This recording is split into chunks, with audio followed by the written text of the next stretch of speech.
Body check कर।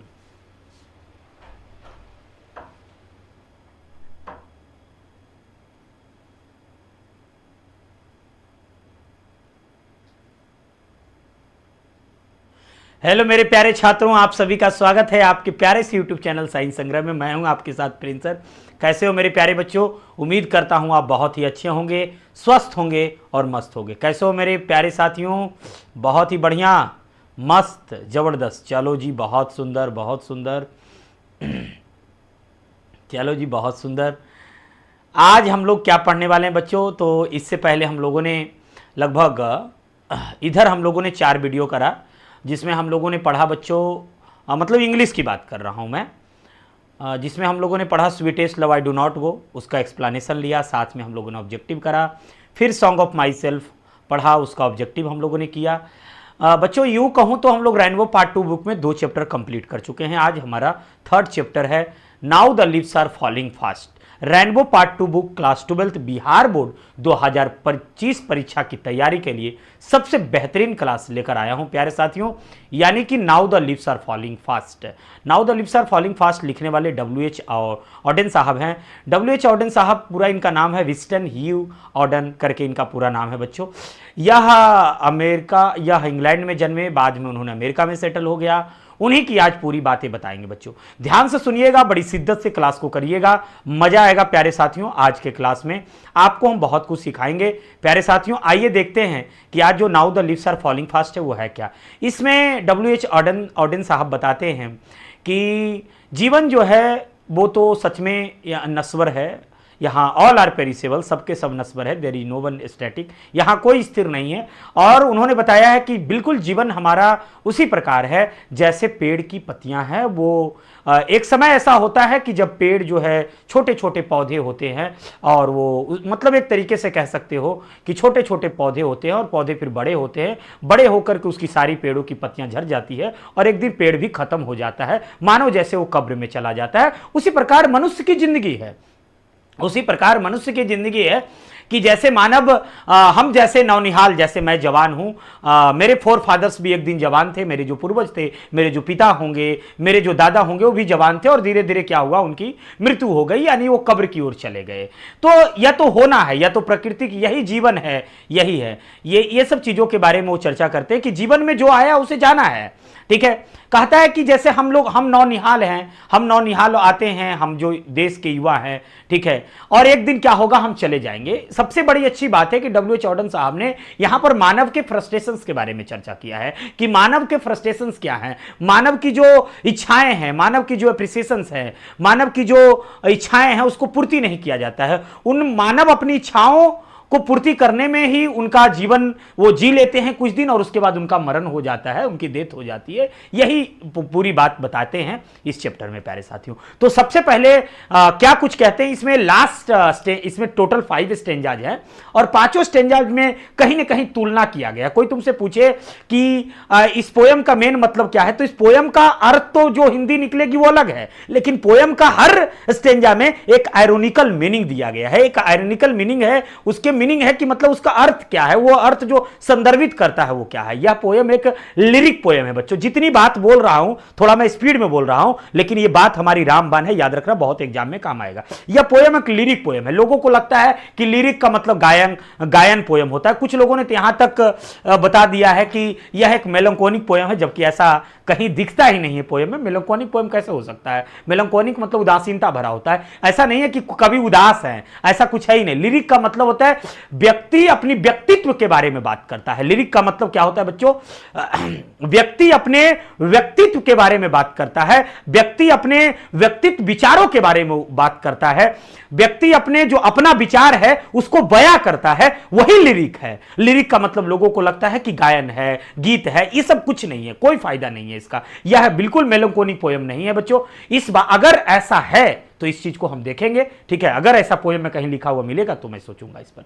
लेकिन अभी तक मैंने जो इस पोएम के बारे में पढ़ा है कि ये लिरिक पोएम है, ये लिरिक का मीनिंग ही होता है, लिरिक का अर्थ ही होता है कि मतलब व्यक्ति अपने व्यक्तित्व के बारे में उस चीज को बयां करता है, उसी को लिरिक कहा गया। तो यहां पर कवि जो है W.H. ऑडेन साहब जो है मानव के फ्रस्ट्रेशंस के बारे में चर्चा करते हैं कि मानव का फ्रस्ट्रेशंस क्या है, क्या कुछ मानव के बारे में बताते हैं। मानव की ओरिजिनलिटी जो है, मानव की ओरिजिनलिटी जो चरित्र है, चित्रण है, उसके बारे में वो बताते हैं कि उसका चरित्र क्या है, चित्रण क्या है, ठीक है, क्या सोचता है। ओरिजिनल यहां पर उन्होंने मानव की प्रवृत्ति को उजागर किया है इस चैप्टर में प्यारे साथियों। तो सबसे पहले हम कवि के बारे में चर्चा करते हैं कि कवि क्या है। प्यारे बच्चों, कवि का जो इंट्रोडक्शन है बहुत बड़ा है, मैं पहले आपको एक डिस्क्लेमर दे रहा हूं, लेकिन उसमें हम कुछ ही चीजों को चर्चा करेंगे, कुछ ही चीजों पर चर्चा करेंगे, टाइम भी कम लगेगा और जिससे हमारा वस्तुनिष्ठ प्रश्न जो है, ऑब्जेक्टिव जो है, वो क्लियर हो जाएगा प्यारे साथियों। आइए हम शुरू करते हैं। प्रहार बैच, प्रहार कहां से हम बोल दिए, Bihar inter exam 2025 12th English, now the leaves are falling fast, line explanation पढ़ेंगे बच्चों। ये क्लासेस हमारी 6 बजे चलती थी, आज जो हमारी क्लासेज लगी है 7 बजे बच्चों। कोई बात नहीं, आपको जब भी क्लासेज लगे तो आप क्या करोगे, उस चीज को डील करोगे बच्चों, ठीक है ना। तो ध्यान रखना है, कोई दिक्कत वाली बात नहीं है। आइए प्यारे साथियों, हम शुरू करते हैं इस सेशन को, बनाते हैं शानदार, जबरदस्त और मस्त। देखिए क्या है, सबसे पहले पोएम के बारे में, ऑथर के बारे में जानते हैं कि ऑथर का इंट्रोडक्शन क्या है, यानी लेखक परिचय। प्यारे साथियों आइए एकदम शानदार तरीके से हम जानेंगे, इसमें समझेंगे, खूब मजे तरीके से पढ़ेंगे। आइए क्या कह रहा है, देखो बच्चों, यहां पर किसी भी तरह की दिक्कत हो तो हमारे नंबर पर कॉल करें। 12th English poetry chapter 3, now the leaves are falling fast, ये रेनबो पार्ट 2 बुक से ली गई है, जो बिहार बोर्ड के लिए बुक जो है प्रेफर किया गया है। देखिए यहां पर बताया गया विस्टन ह्यू ऑडेन 1970, इसका पूरा यानी कहने का मतलब शॉर्ट में है W.H. ऑडेन कहा जाता है। क्या कहा जाता है बच्चों, W.H. ऑडेन, इनका पूरा नाम यही है, विस्टन ह्यू ऑडेन साहब, जो कि 1907 में इनका जन्म हुआ और 1913 में इनकी मृत्यु हो जाती है बच्चों। हु, देखो मेन चीज जो है इसमें हम पूरा डिस्कस करेंगे, जो एग्जाम के पॉइंट ऑफ व्यू से ज्यादा बढ़िया होगा और समय भी कम लगेगा प्यारे बच्चों।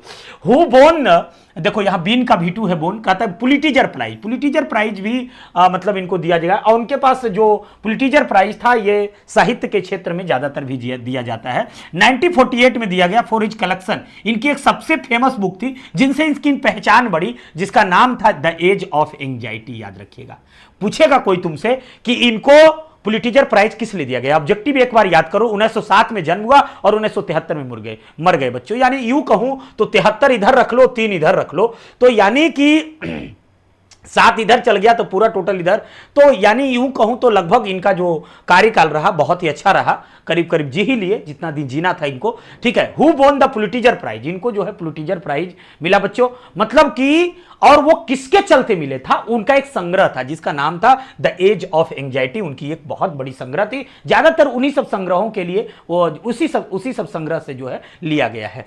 कहता है कि was a versatile and intellectually vigorous poet, मतलब कहा जाता है इनके बारे में कि एक विशालकाय, काफी अच्छे कवि थे, मतलब एक विगोरियस महान कवि थे, काफी ज्ञान था इनको, इस तरीके से कवि इनके बारे में बताया जाता है कि वर्ष मतलब कुछ ऐसे पद था, ड्रामाटिस्ट, एक नाटककार के रूप में रहे, एक क्रिटिक, आलोचक कवि के रूप में माने जाते हैं। मीनिंग पर फोकस करिएगा, जो हम बात बताते चल रहे हैं, मेन इंपॉर्टेंट जो चीज है उस पर चर्चा करेंगे। यानी एक नाटककार के रूप में इनका काफी ख्याति रहा, काफी प्रसिद्धि रहा बच्चा, एक क्रिटिक कवि रह चुके, आलोचक मतलब किसी चीज पर आलोचक करने में काफी घबराते नहीं थे, ट्रांसलेटर थे, अनुवादक थे, एडिटर मतलब ये संपादक भी रहे बच्चों, ठीक है। हर पेपर में देखिएगा एक संपादकीय एडिटोरियल पॉलिसी करके एक एडिटोरियल आता है संपादकीय, ऐसे इन तरीके से इनका रहा।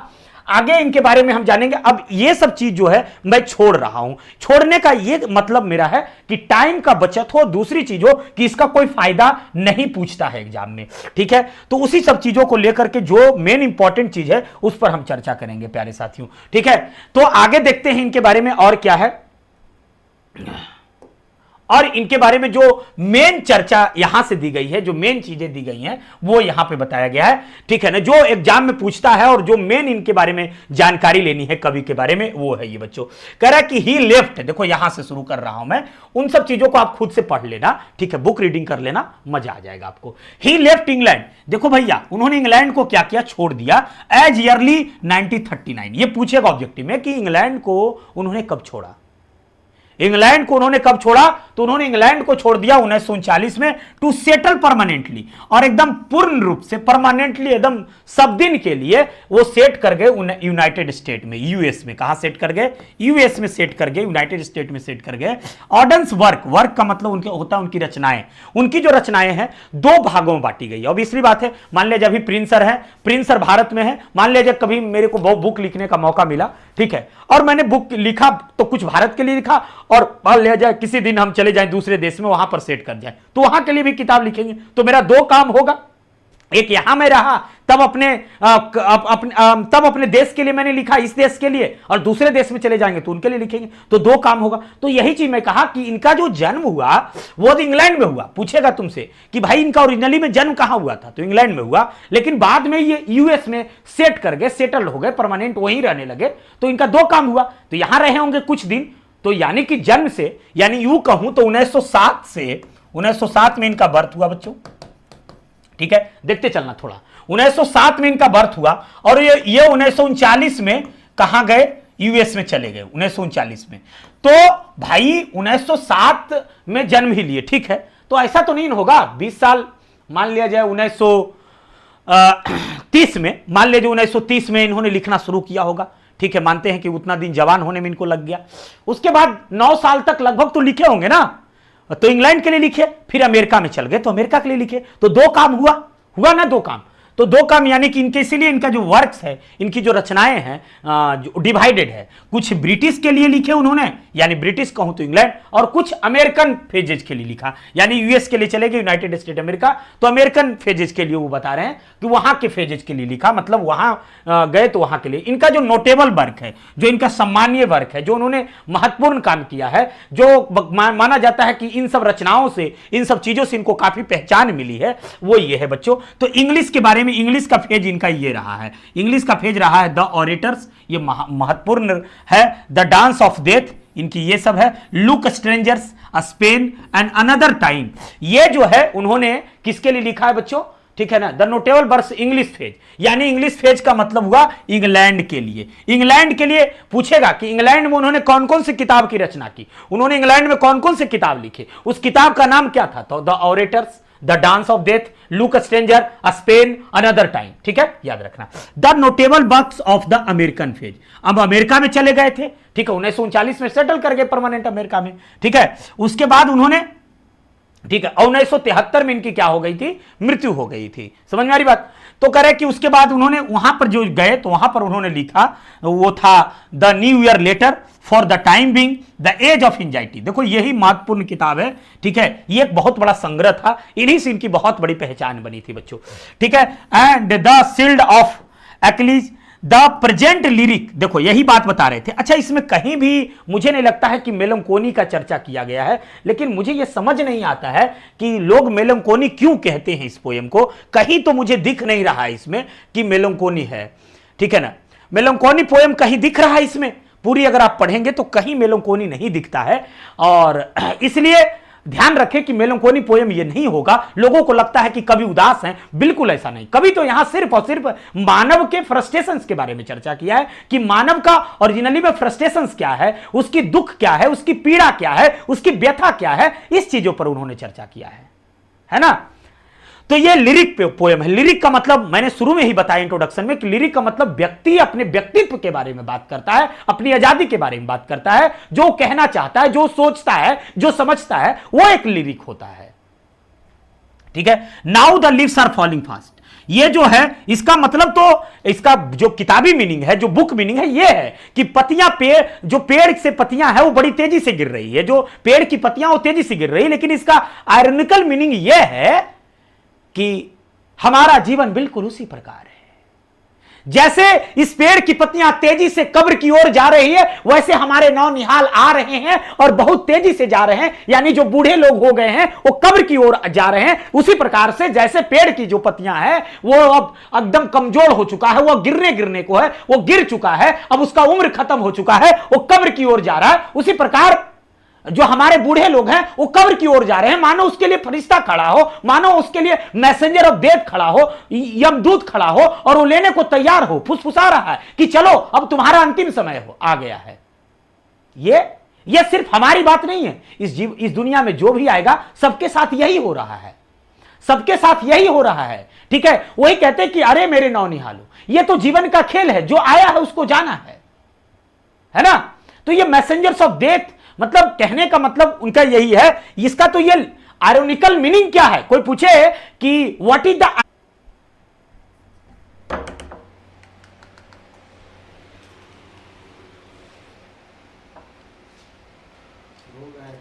हाँ सर, नेट लिख दिया था कि नेट एरर है।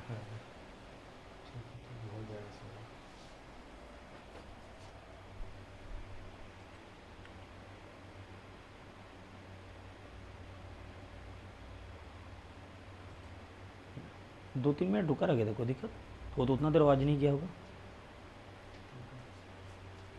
सटा दीजिए, है ना। चलो बच्चों, थोड़ा सा कभी कभी नेटवर्क इशू हो जाता है।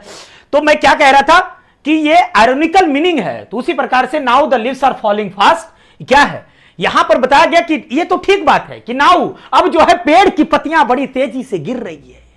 इसका मतलब ये था कि ये सच बात है कि मतलब नौनिहाल जो है वो बड़ी तेजी से गिर रहे हैं, यानी कि जो बड़े लोग हैं वो चले गए, तो जो नर्सेस फ्लावर हैं, मतलब जो छोटे पौधे हैं वो क्या बचेंगे? नहीं, ये तो होना ही है। हमारे फोर फादर्स, हमारे जो एंसेस्टर थे, हमारे जो पूर्वज थे, वो तो चले गए, तो हम क्या इस दुनिया में रहने आए हैं? हम भी चले जाएंगे, है ना। इसका मतलब ये है। देखो यहां पर मेन जो पॉइंट है उस पर मैं चर्चा करूंगा बच्चों। चैप्टर थोड़ा लंबा है, लेकिन मैं मेन पॉइंट पर, ताकि वीडियो बड़ी भी ना हो और आपको जो एग्जैक्ट मीनिंग है इस चैप्टर का वो प्राप्त हो जाए।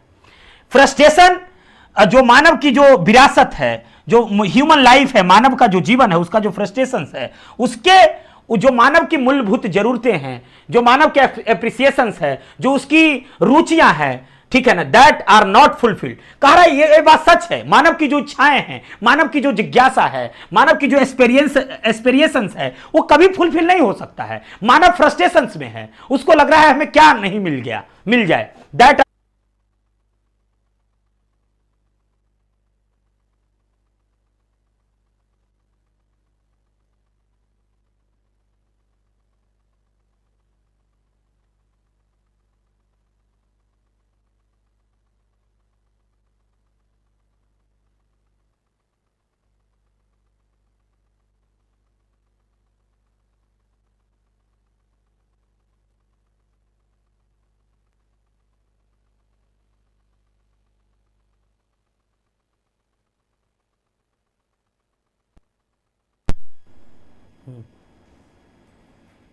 डन।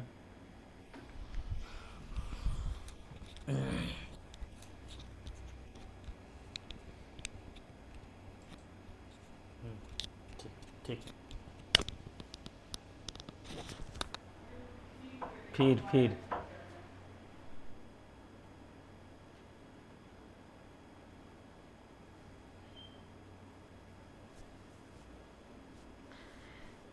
चलो बच्चों, तो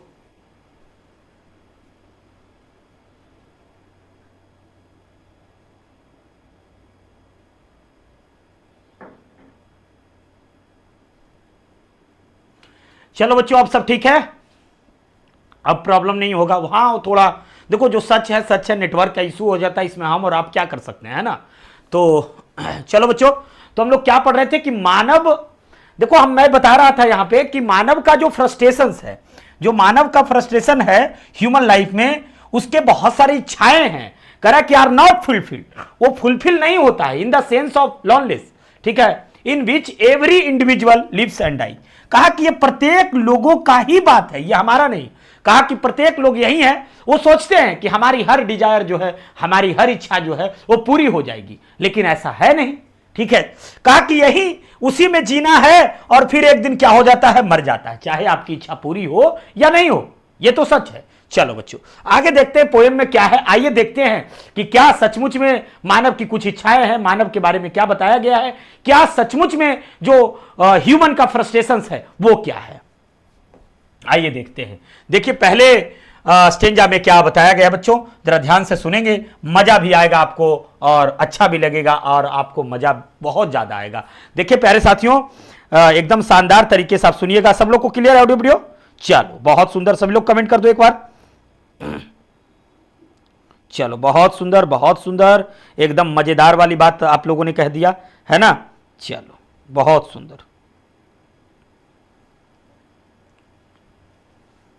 आगे देखिए क्या कह रहा है। ये स्टेंजा 1 में आते हैं। स्टेंजा 1 में क्या कह रहा है जो सुनिए थोड़ा। स्टेंजा 1 में क्या कह रहा है,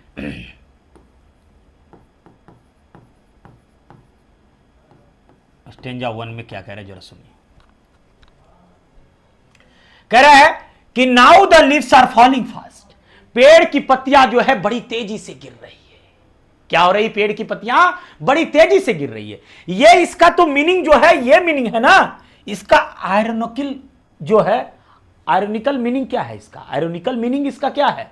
इसका मीनिंग ये है कि now the leaves are falling fast, जैसे पेड़ की पत्तियां गिर रही है वैसे हम लोग भी, जैसे पेड़ की पत्तियां अब गिर करके कब्र की ओर जाने वाली है, मानो अब वो जाने वाली है, उसी प्रकार हमारा जीवन है। उसी प्रकार क्या है? हमारा जीवन है। हम भी एक दिन चले जाएंगे। कह रहा है कि नर्सेस फ्लावर्स, जब हमारे फोर फादर्स चले गए, जब हमारे पूर्वज चले गए, ठीक है, nurses flowers will not last. कहा नर्सेस जो फ्लावर्स हैं, जो छोटी छोटी पौधे हैं, वो भी नहीं बचेगा। ये तो सच बात है ना मेरे बच्चे। कहा कि जब मेरे पिता आए थे, जब मेरे दादाजी आए थे, तो वो तो चले गए। देखो उसका बुक का मीनिंग ये था, बुक का मीनिंग ये है, पोएम में अर्थ समझना पड़ेगा। अलग अलग तरीके से कई अर्थ पोएम में हो सकते हैं, हो सकता है अलग अलग तरीके से अलग लोग तरीके से एक्सप्लेनेशन देंगे, ठीक है, लेकिन अर्थ समझना पड़ेगा तुमको कि यहां पर इसका जो किताबी मीनिंग है, जो बुक का मीनिंग है, वो तो सिर्फ इतना ही है कि now the leaves are falling fast, पेड़ की पत्तियां बड़ी तेजी से गिर रही है। लेकिन नहीं, इसका आयरोनिकल मीनिंग यह है कि पेड़ की पत्तियां तेजी से गिर रही है, इसका मतलब यही है कि उसी प्रकार से मानव भी बड़ी तेजी से, हमारे जो बूढ़े बुजुर्ग हैं, हमारे जो फोर फादर्स हैं, जो अब एकदम उनका काम नहीं कर रहा है हाथ पर, वो भी बड़ी तेजी से कब्र की ओर जा रहे हैं। कब्र की ओर क्या कर रहे हैं? बड़ी तेजी से जा रहे हैं। वो भी कब्र की ओर क्या कर रहे हैं? बड़ी तेजी से जा रहे हैं। उसी प्रकार से जैसे हमारे जो दादाजी थे, दादा के पापा थे, वो सब आए और एक न एक दिन क्या हो गया? चले गए। उसी प्रकार से करे now the leaves are falling fast, पेड़ की पत्तियां तेजी से गिर रही है और सुन लो, कोई बचने वाला नहीं है। नर्स फ्लावर्स, जो नर्स फ्लावर्स हैं, जो नन्हे नन्हे पौधे हैं, जो छोटे छोटे पौधे हैं, बड़ा जो पौधा होता है ना, देखना कि बड़ा पौधा के बगल में क्या है? छोटा छोटा पौधा जो है, बड़ा पौधा जो होता है, बड़ा जो पेड़ होता है, उसके अगल बगल में छोटा छोटा पौधा होता है। उसी प्रकार से हम हैं, जैसे बड़े लोग हैं वो अब कब्र की ओर जाने वाले हैं और हम मानो वो एक पौधा है, हम मानो इस देश के नौनिहाल है, हम भी एक दिन बड़ा होंगे और चले जाएंगे। यही तो जीवन का खेल है। उसी प्रकार से करे nurses flower will not last. क्या ये सही बात है? अरे तुम ये उम्मीद करो कि जब हमारे वो जो बड़े लोग थे, जो बूढ़े लोग थे, बुजुर्ग लोग थे, वो चले गए तो क्या हम बच जाएंगे? उसी प्रकार से कह रहा है पेड़ की पत्तियां तेजी से गिर रही है, तो क्या ये जो छोटे जो नर्सिस फ्लावर्स हैं वो बचेंगे? वो भी विल नॉट, ठीक है ना, विल नॉट लास्ट। वो भी एक ना एक दिन क्या हो जाएंगे? वो बचने वाले नहीं है, वो भी लास्ट कर जाएंगे, वो भी चले जाएंगे। ये सही बात है, तो याद रखो। इसीलिए मैंने कहा कि यहां कोई स्टेटिक नहीं है, ऑल आर पेरिशेबल, सबके सब नश्वर है, ठीक है। आगे देखो, करे nurses to the grapes. Grapes का मतलब होता है कब्र। क्या होता है ग्रेप्स का मतलब? कब्र, ठीक है, कब्र की ओर आर गॉन। करे कि nurses to the grapes are gone, ठीक है। नर्सेस मतलब जो ये नर्सेस का मतलब कहने का मतलब जो हमारे जो यानी यहां तो पेड़ की बात की गई है। बार बार तुमको मैं बार बार कह रहा हूं कि इसका किताबी मीनिंग कुछ और है। इसका किताबी मीनिंग पर फोकस करने से बेहतर है ज्यादा हम इसके आयरनिकल मीनिंग है उस पर फोकस करें। तो कह रहा है nurses to the graves are gone. सही बात है, कब्र की ओर जाने को बेताब हैं, जो नहीं गए हैं वो जाने वाले हैं, है ना। And the prams go rolling on, और ये चलता रहेगा। कहा कि जैसे हम बचपन में बच्चे आए थे तो हमारे पास एक कटही गाड़ी हुआ करती थी। जब हम जिंदगी में आए तो हमारे पास एक कटही गाड़ी थी, यानी काठ वाली गाड़ी, ये ज्यादातर ये विदेश की कहानी है। तो वहां क्या होता है ना, पहले एक कहानी सुना होगा जो दादी नानी सुनाया करती होगी कि जब रात बहुत बड़ा करता था तो एक प्रैम्स होता था। प्रैम्स मतलब कटही गाड़ी, उसमें सारे बच्चे बैठ गए और वो बर्फ पर उसको लुढ़काते थे और वहां के जो घोड़ा होते हैं उस टाइप के, वो उसको खींचते हैं, बड़े इंजॉय करते हैं। तो कहा देखो ये जो नौनिहाल दिख रहे हैं तुम्हें, ये गाड़ियों में क्या कर रहे हैं, कटही गाड़ी में मजे कर रहे हैं, घूम रहे हैं, इन्हें जिंदगी में क्या पता। लेकिन ये नौनिहाल भी एक दिन बड़ा होंगे और वो भी चले जाएंगे और ये जो कटही गाड़ी है, जो काठ वाली गाड़ी है, ये घूमता रहेगा। ये तो चक्र है, ये घूमता रहेगा। कहा कि हम भी उसी तरीके से खेल करके, गाड़ी घुमा करके उसमें बड़ा हुए, जो हुए, खेले, खूब मजे किए और फिर हम भी कब्र की ओर जा रहे हैं। ऐसी यानी कहने का मतलब ये जो जिंदगी है, ये जो जीवन है, ये तो चलता रहेगा। ये सबके जीवन में ये कटही गाड़ी खेलना, ये सब करना, सब कुछ मिलेगा। ये रुकने वाला नहीं है। गो रोलिंग ऑन, ये रुकने वाला नहीं है। ये हमारे पूर्वजों ने भी इस चीज को झेला है, हमारे बड़े लोगों ने भी, हम बुजुर्गों ने भी झेला है और हम भी ये नौनिहाल है, हम भी इस पर चल रहे हैं और एक दिन ये चले जाएंगे। हम तो चले जाएंगे लेकिन ये कटही गाड़ी जो है यहीं की यहीं रहेगी। मतलब जिस पर हम एंजॉय, यानी इस जीवन का खेल है कि जो इस दुनिया में आए उसे जाना है। हम जैसे नौनिहाल जो है आए हैं, जैसे पूर्वज जो है, बुजुर्ग जो है, कब्र की ओर जाने को बेताब है और कुछ लोग चले गए और हम भी उसी प्रकार से मानो पेड़ की पत्तियां गिर रही है। ये तो सिर्फ यहां था समझाने के लिए कि पेड़ की पत्तियां उसी प्रकार से गिर रही है और एक दिन वो नर्सेस फ्लावर, जो छोटे छोटे पौधे हैं, वो भी एक दिन कब्र की ओर चले जाएंगे। उसी प्रकार से हमारा जो जीवन है। तो एक समरी लेते हैं, इस चैप्टर की एक समरी लेते हैं। एक समरी ये है इस स्टेंजाज की। इसका पहले बुक का मीनिंग समझ लो। बुक का मीनिंग ये है कि now the leaves are falling fast, जो पेड़ की पत्तियां बड़ी तेजी से गिर रही है। नर्सेस फ्लावर विल नॉट, ये जो छोटे छोटे पौधे हैं वो भी नहीं बचेंगे, सीधा बात है। Nurses to graves are gone, जो बड़े पौधे थे वो भी गोन कर गए, चले गए, ठीक है, कब्र की ओर खत्म हो गए। And prams are go rolling on. तो इसका मतलब यही है, यहां से सेंस निकला कि सही बात है, उसी प्रकार से हमारा जीवन है। उसी प्रकार से हमारा जीवन है जैसे हम इस दुनिया में आए हैं और वो चले गए, उसी प्रकार से हमारा ये जीवन है। यानी इसका समरी यही है कि हम जैसे नौनिहाल इस दुनिया में आए हैं, हम भी एक दिन चले जाएंगे। हमारे बुजुर्ग भी चले गए, हम बचने वाले नहीं हैं। यहां कहा कि ये जीवन जो है ये एक चक्र है, इसी चक्र में सबको जीना है और मरना है। ये जीवन घूम रहा है उस चक्र में और उस चक्र में सबको आना है और एक दिन खत्म हो जाना। यही जीवन का मेन ओरिजिनल मीनिंग है। समझ में आया? बोलो, कोई दिक्कत?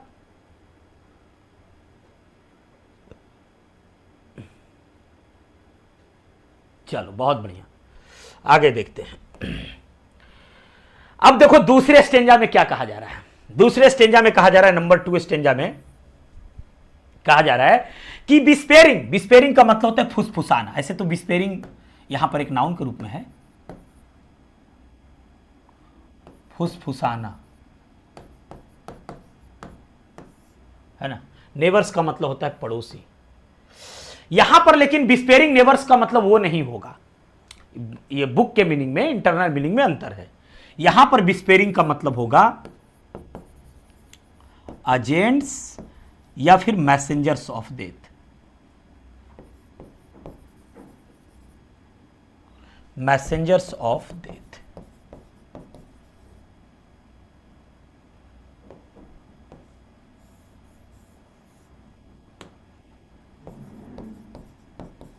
ठीक है, एजेंट्स या मैसेंजर्स ऑफ डेथ। समझ में आ रही बात? इसका मतलब होता है यमदूत। क्या होता है? यमदूत। ठीक है, क्या होता है इसका मतलब? यमदूत। कह रहा है कि अब अंतिम जाने वाले हैं और मानो कि जैसे हमारे कानों में एकदम आवाज भर दी गई है, एकदम फुसफुसाहट हो रही है कि जैसे एकदम हमारे लेफ्ट राइट में, दाएं बहन है ना, दाएं बाएं, एकदम मानो कि फरिश्ता आकर खड़ा है, यमदूत खड़ा है कि चलो अब तुम्हारा समय आ गया है। यमदूत खड़ा है कि चलो अब तुम्हारा समय आ गया है।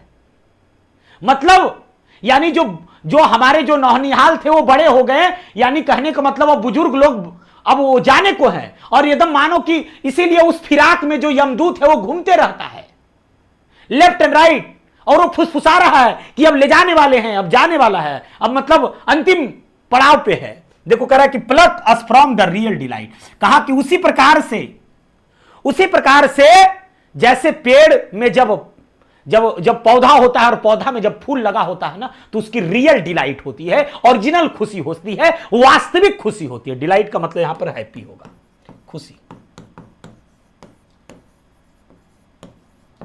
ठीक है, उसकी रियल डिलाइट होती है, ओरिजिनल खुशी होती है। उसी प्रकार से कह रहा है कि उसी प्रकार से यहां पर कहा जा रहा है कि हमारे लिए बुजुर्ग जो है वो चले जाएंगे। बुजुर्ग जो है मानो हमारे लिए ओरिजिनल खुशी है, और वो जब जा रहे हैं तो हमें दुख हो रहा है, मानो जैसे हमसे ओरिजिनल खुशियां छीनी जा रही। उसी प्रकार से जैसे पेड़ में जब फूल लगा होता है तो उसके लिए ओरिजिनल खुशी होता है, उसी प्रकार से हमारा जीवन है। यहां पर थोड़ा सा इसका आयरोनिकल मीनिंग समझना पड़ेगा आपको। एंड द एक्टिव हैंड्स, हां क्यों, क्योंकि ऐसा इसलिए कह रहे हैं कि उसके जो एक्टिव हैंड्स थे, कभी उसके जो हाथ फुर्तीले हुआ करते थे, है ना, उसके जो हाथ होते थे कभी बड़ी ही फुर्तीले हुआ करते थे। क्या होते थे? बड़े ही फुर्तीले हुआ करता थे, लेकिन वो फ्रीज हो गया है, अब एकदम जम सा गया है, जम जाना। क्या हो गया है? एकदम जम गया है, जम जाना, एकदम जम सा गया है, मानो अब काम करने के लिए नहीं है। इसीलिए तो मैं कह रहा हूं, ऊपर में कहा है कि मैसेंजर ऑफ डेथ मानो कि एकदम फुसफुसा रहा हो, कानों में गूंज रही है मैसेंजर ऑफ डेथ का, यमदूत का, कि अब चलो। उसी प्रकार से करा कि उसी प्रकार से जैसे पेड़ की पत्तियां, पेड़ में जब फूल लगे होते हैं, जब पौधा में फूल लगे होते हैं, उसकी ओरिजिनल खुशी होती है, पेड़ का ओरिजिनल महत्व होता है। उसी प्रकार से हमारे पूर्वज हैं, जब हमारे पास होते हैं तो अच्छा, लेकिन मानो कि हमसे वो खुशियां छीन ली जा रही है। एक दिन हम भी चले जाएंगे, हमारे लिए हमारा बेटा, माँ, पिता सब रोता रहेगा। देखो जब हमारे लिए दादा दादी चले जाते हैं कितने रोते हैं, कहते हैं हमारा घर का मान सम्मान था, हमारा घर का ओरिजिनल खुशी था, उसको देख करके हमारी जिंदगी थी, हम जी लेते थे, अब हम कैसे? उसी प्रकार से हमारा जीवन है। समझ में आ रही बात?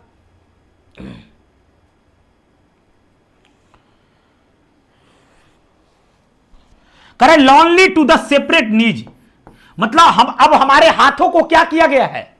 हमारे हाथों को सेपरेट सुता दिया गया है, लेटा दिया गया है, और हमारे जो केहुनी है, नी का मतलब क्या होता है? केहुनी की घुटना क्या होता है? नी का मतलब घुटना होता है। क्या होता है नी का मतलब? घुटना। मतलब जो ये घुटना है, घुटना समझते हो नहीं? पैर उठा के दिखा नहीं सकते, ये जो पैर है, कहा कि एकदम सीधा ऐसे एकदम क्या किया गया है? घुटना पर हमारे पैर को, ऐसे हाथों को क्या किया गया? सेपरेट रख दिया गया है कि अब तुम्हारा हाथ फ्रीज हो चुका है, तुम मर चुके, जाओ कब्र की ओर जाने को। और हम एकदम अब फरिश्ता तो तैयार है ही ले जाने के लिए, है ना? उस प्रकार से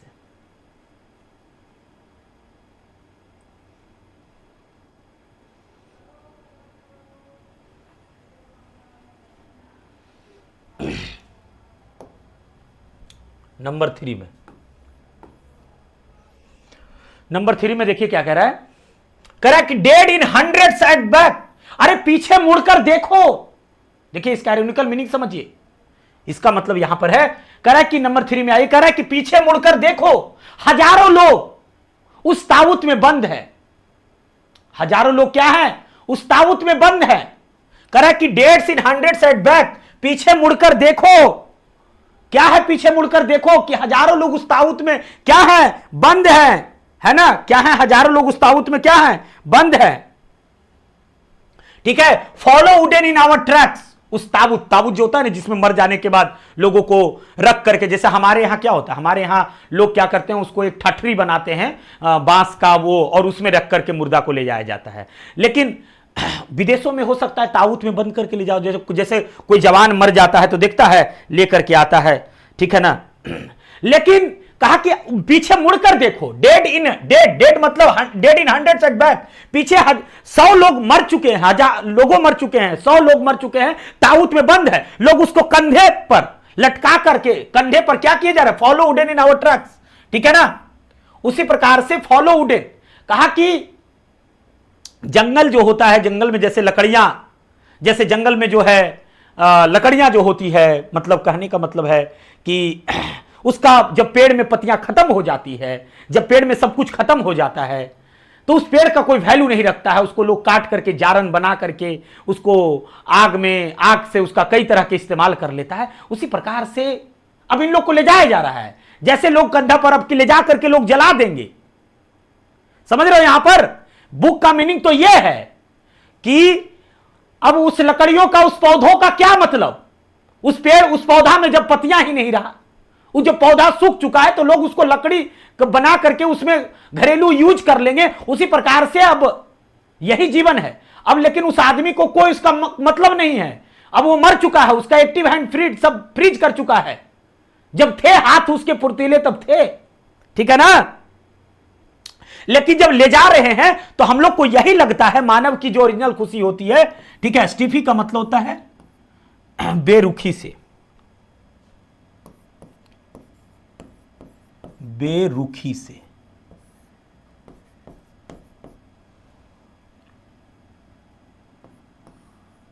अच्छे मन से नहीं ले जाना, जैसे झिड़कते हुए, झिड़कते हुए, झिड़क रहे हैं एकदम, है ना? एटीट्यूड्स मतलब जो है उसका जो एटीट्यूड्स लफ्ज है, उसके बारे में चर्चा की जा रही है ना? देखिए क्या करा आगे, सुनिए ध्यान से। करा कि पीछे मुड़कर देखो, हजारों जो लोग हैं, ठीक है, मतलब जो 100 लोग हैं, ठीक है, उसकी संख्या में उस उडेन में, ताबूत में, उडेन का मतलब यहां पर क्या है? ताबूत। उस ताबूत में क्या है? बंद है। हजारों की संख्या में जो क्या है, उस ताबूत में क्या है? बंद है, ठीक है। और लोग उसको क्या कर रहे हैं? कंधे दे रहे हैं। कंधे कहने के मतलब कैसे? लोग ऐसे देखते हैं, कंधा देता है और रोएगा, लगेगा जैसे उसकी याद में शोक है, लेकिन नहीं। जब उस बाह में, जब बाह फैला करके उसको, जब बाह फैला करके लोग चर्चा कर रहे हैं, लोग सवाल उठा रहे हैं, एकदम बड़ी बेरुखी से झिड़कते हुए ले तो जा रहे हैं, लेकिन उसके मन में ऐसा, लोगों के मन में एक भावना, मानव के ओरिजिनल चरित्र से, यहां पर समझो कि मानव के ओरिजिनल चरित्र को राइटर ने उजागर कर दिया है कि लोगों को यही लगता है। यह तो सच बात है ना, जब लोग जिंदा रहेगा ना तो उसके बारे में कुछ नहीं बोलेगा, उसका कभी बड़ाई नहीं करे। जब मर जाएगा तो फलाना ऐसा था हो, फलाना वैसा था हो। लेकिन यहां कह रहा है कि मानव के ओरिजिनल देखिए क्या है, एक दूसरे की चाह में, कि आर्म्स रेज स्टीफी टू रिप्रूव, ठीक है, मतलब जब वो कंधों पर उसको ले जाने के लिए, मुखाग्नि के लिए जब तैयार होते हैं, जब जा रहे होते हैं, ठीक है, तो बड़ी ही झिड़कते हुए, मतलब उसके अंदर वो संवेदना नहीं है, ठीक है, बड़ी बेरुखी से। और तुमको लगता है कि वो एक प्यार है कि उसको कंधा पर ले जाया जा रहा है, लोगों का अंतिम संस्कार। वो प्यार नहीं है, वो प्यार नहीं है, वो गलत बात है, वो एक फॉल्स, गलत एटीट्यूड्स ऑफ लव है। वो लव का एक गलत एटीट्यूड है, वो फॉल्स लव है, वो ओरिजिनल लव नहीं है। जो तुमको दिख रहा है कि लोग उसके में जमावड़ा लग रहे हैं, वो एक ओरिजिनल लव नहीं, बल्कि वो एक फॉल्स लव है। वो क्या है? एक फॉल्स लव है, ये कह रहा है उसके बारे में। समझ में आ रही बात? चलिए आगे देखिए। यहां पर ऐसे तो स्टार्विंग का मतलब भूख होगा, लेकिन हम तुमको बताएंगे कि स्टार्विंग का मतलब भूख नहीं होता। लिफलेस वुड, लिफलेस वुड्स का मतलब यहां पर है कि जब कोई पेड़ हो, इसमें एक फोटो होना चाहिए था, पता नहीं सर ने फोटो नहीं दिया। अगर फोटो रहता तो मैं और बढ़िया से समझाता कि कैसे, मतलब उसमें एक फोटो दिया गया था बुक में, कि देख उस फिगर में दिखाया गया है कि जैसे यहां पर पेड़ है, ठीक है, और पेड़ में जो पत्तियां हैं, जो पेड़ में पत्तियां हैं वो अब गिर गए हैं, लिफलेस है। और यहां एक बूढ़ा जो आदमी है, यहां पे क्या है, बूढ़ा आदमी बैठा हुआ है, ठीक है ना। और वो अब जो है उस तरीके से, ट्रॉल्स का मतलब तो ऐसे आदमखोर होता है, दुष्ट जिसको कह सकते हो, आदमखोर या दुष्ट। ऐसे स्कैंडिनेवियन मैथोलॉजी में एक बात है, उसको स्कैंडिनेवियन मैथोलॉजी में एक कहानी है, उसके बारे में बताया गया कि आदमखोर क्या होता है। देखो यहां पर क्या बताया गया है, एंजल का मतलब होता है फरिश्ता या भगवान, फरिश्ता, ठीक है। नाइटिंगेल का मतलब तुम लोग जानते ही हो, बुलबुल। डम का मतलब बहरा, गूंगा जिसको कह सकते हैं। डेव का मतलब बहरा, डम का मतलब गूंगा होता है, ठीक है। चलो अब क्या बताई जा रही है, जो सुनो ध्यान से इसके बारे में।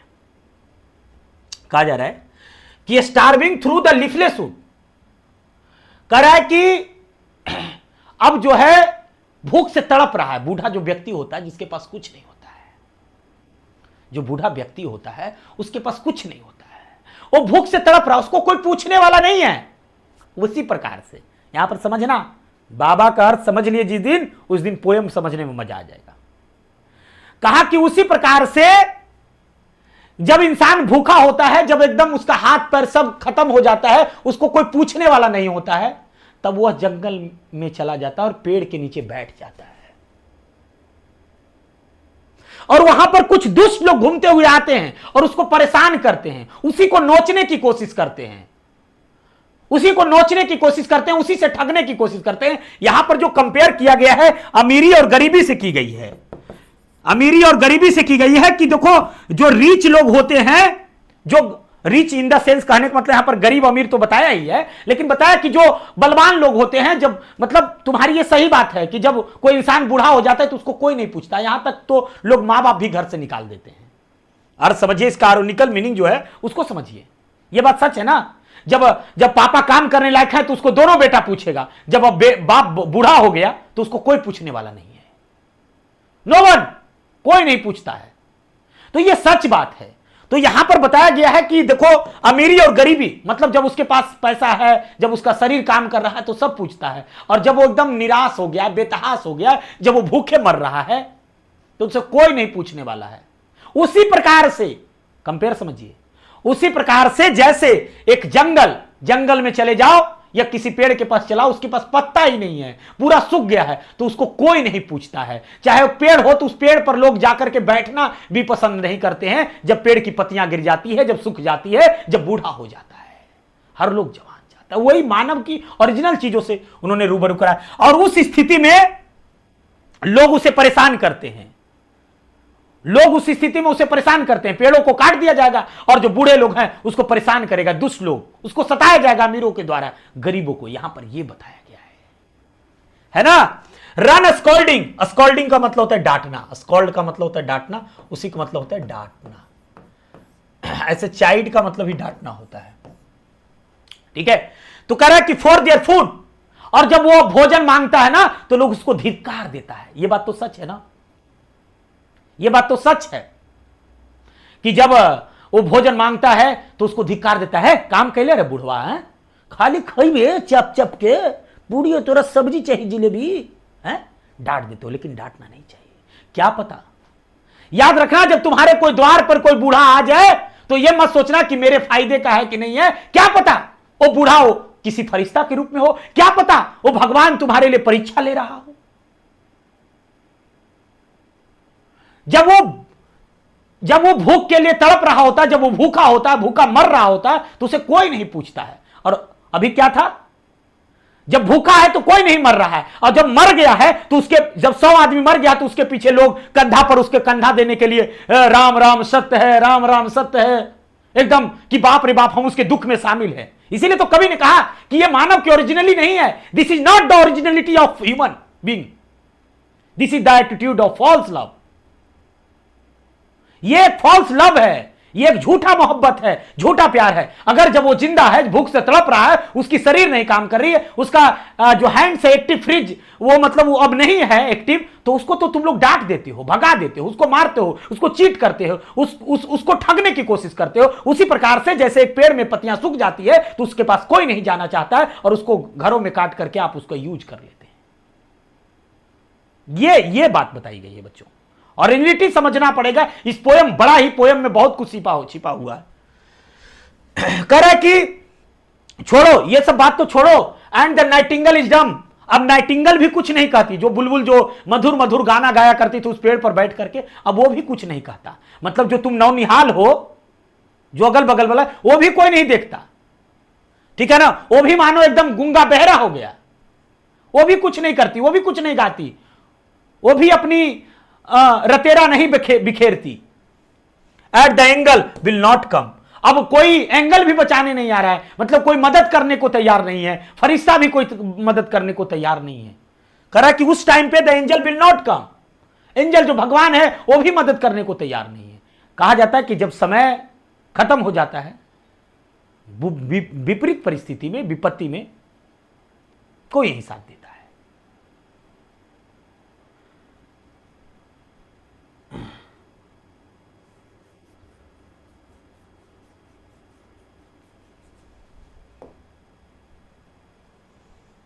अगला लास्ट स्टेंजा है बच्चों। कोल्ड का मतलब होता है यहां पर ठंड, इम्पॉसिबल का असंभव, अहेड का मतलब होता है चोटी, जो माथा होता है। List of mountains lovely ahead का मतलब होता है अनोखा, अनोखा जो चोटी, हेड का मतलब यहां पर चोटी होगा, ठीक है ना। लास्ट डिस्ट्रेस का मतलब होता है अंतिम दुख, जिसको कहते हैं अंतिम दुख है हमारे पास। अब मतलब अंतिम समय होता है, उसका अंतिम समय होता है, मतलब अब उस अंतिम समय में आप जो हैं उसको कुछ नहीं कर सकते हैं, अब अंतिम समय उसका आ जाता है, ठीक है ना। समझ में आ रही बात? चलो, इम्पॉसिबल का मतलब संभव, अद्वितीय। कोल्ड का मतलब तुम लोग जानते ही हो, शीतल, शीतल है ना। इम्पॉसिबल का मतलब अद्वितीय। हेड का मतलब चोटी या सर्वोच्च कह सकते हो, सर्वोच्च भी कह सकते हैं आप, ठीक है। माउंटेन्स का मतलब जानते ही, पर्वत, पहाड़। वाटरफॉल्स मतलब जो गिरता है ना, झरना, उसको कहते हैं वाटरफॉल, गिरना, ठीक है। वाइट का मतलब उजला। ट्रैवलर्स का मतलब यात्री। लास्ट डिस्ट्रेस का मतलब होता है, डिस्ट्रेस लास्ट का मतलब अंतिम,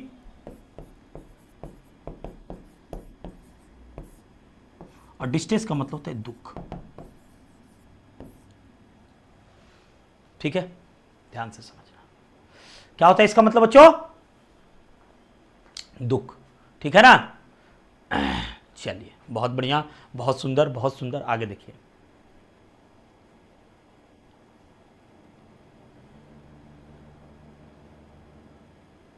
सर आप ऐप वाला यूट्यूब पर क्यों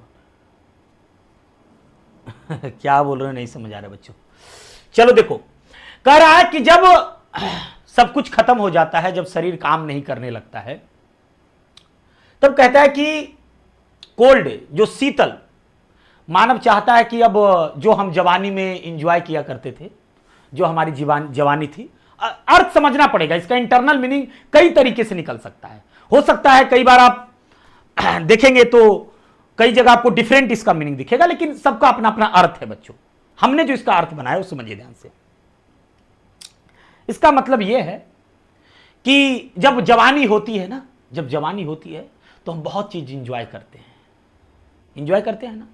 लेकिन अब चाह के भी उस चीज को, वो जो माउंटेन से गिर रही जो झरना, जो पानी है, जो शीतल है, उस ऊपर चोटी पर जाकर के जो मजे लिया करते थे, वो अब हम नहीं कर सकते, नहीं कर सकते थे।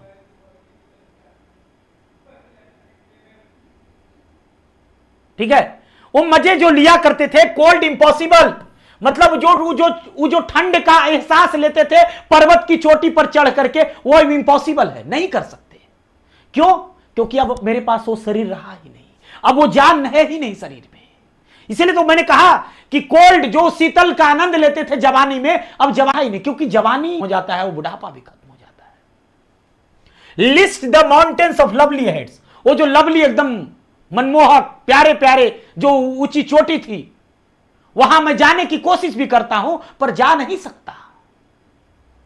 Whose white waterfall could bless, बस अंतिम में अगर कुछ कर सकता हूं, अगर कुछ हो सकता है, कुछ हो सकता है, तो नीचे में ही मैं क्या करूंगा, जो झरना से पानी गिरेगा, उसको पी करके अंतिम प्यास जो है अपना बुझा लूंगा, अगर कोई नहीं पूछेगा तो।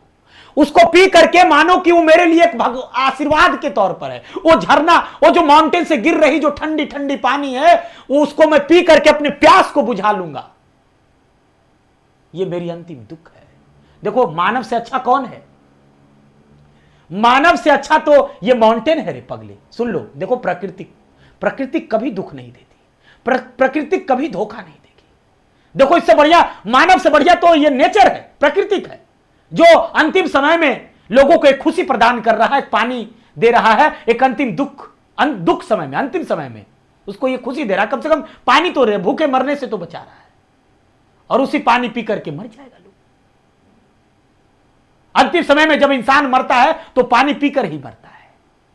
इससे बढ़िया तो, मानव से बढ़िया तो ये है। करे ट्रेवलर्स, हम सब एक यात्री हैं। या ट्रेवलर का मतलब दूसरे के लिए नहीं आई यूज किया कि कोई यात्री आएगा, मानो हम सब यात्री हैं। सच बात है ये जी, हम लोग यात्री नहीं है जी, बताओ, हम लोग सब यात्री हैं। इस दुनिया में क्या है, एक सफर पे आए हैं, एक यात्रा पे आए हैं। हम सब यात्री हैं, हम सब यात्री हैं, इसमें कहीं कोई शक है नहीं। Undoubtedly I can say that कि वी आर ट्रेवलर्स। ओनली मैं नहीं, मी, यू, जितने इस दुनिया में है सब के सब यात्री है। हमारा जीवन एक यात्रा की तरह है। इस जीवन में आए हैं, यही सुख दुख सब भोगना है। जो जैसा करेगा वैसा पाएगा। कर्म का फल तो भोगना ही पड़ेगा। तुमको लग रहा है कि हम ये काम कर लेंगे तो हमें दुख नहीं भोगना पड़ेगा, कर्म का फल भोगना ही पड़ता है। यही तो कहा है, इससे बढ़िया तो ये है।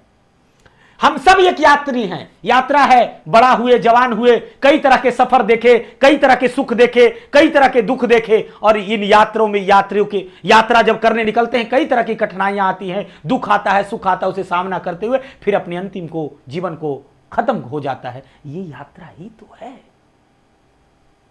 इन देयर लास्ट डिस्ट्रेस, अंतिम दुख में अगर सबसे अच्छा कोई काम है तो वहां चला जाता है मानव, और अपनी अंतिम इच्छा में प्यास बुझाता है और सदा सदा के लिए खत्म हो जाता है। तो तुमसे अच्छा तो कौन है? ये माउंटेन है। अंतिम समय में लोगों को खुशी तो प्रदान करता है, प्यास तो बुझाता है ना?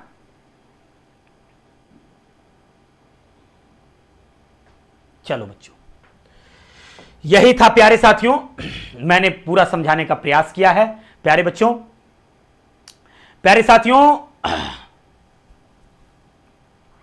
अभी तक कुछ ऐसे बच्चे हैं जो चाहते हैं कि तो हमारा जो है एप्लीकेशन पे भी क्लास चल रहा है, प्रहार बैच, आप वहां भी ज्वाइन कर सकते हैं। नंबर पर कॉल करके पूरी डिटेल जानकारी ले सकते हैं बच्चों। थैंक यू सो मच प्यारे साथियों, हमारे साथ जुड़ने के लिए बहुत बहुत धन्यवाद। आपका दिन शुभ हो। Thank you so much.